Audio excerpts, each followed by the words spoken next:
आघाडेल. वसीम तयार, पंच केलाय बॉलला, क्षेत्ररक्षक आहे, स्वीपर कव्हरला पोहोचेल का? बॉल सीमारेषा पार. 1000 रुपये प्रताप बाबाकडे. येस सर, दादासाहेब दांगडे पटेल यांच्याकडून 1000 विकेट साठी. फुल पिच बॉल ड्राईव्ह केलाय, धावचीचा मोका होता वसीमला, मोका हातातून निसटला. एकदा होतोय. मॅचचा मोमेंटम चांगला आहे. तुमची बक्षीस आम्ही देऊच, पण आता शेवटचे 4 बॉल्स आपण कॉमेंट्री ऐकूया.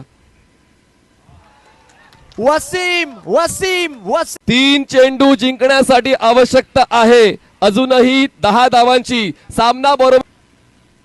याही वेळेस खाली राहिलाय बॉल, पण 7चा बोट आकाशाकडे.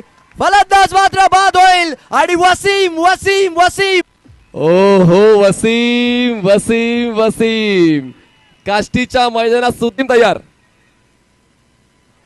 क्रॉस बॅटेड, वसीम पुनरागमन करतोय. 1 चेंडू 10 धावा. और मेरा श्यामे अवधचा गुलाबी हो जाए. वसीम मिया तुम स्वागत करायचंय या शेवटच्या बॉलचं आणि सामना मात्र इथे जिंकलाय टीम शिवनगर 11 माळेगाव.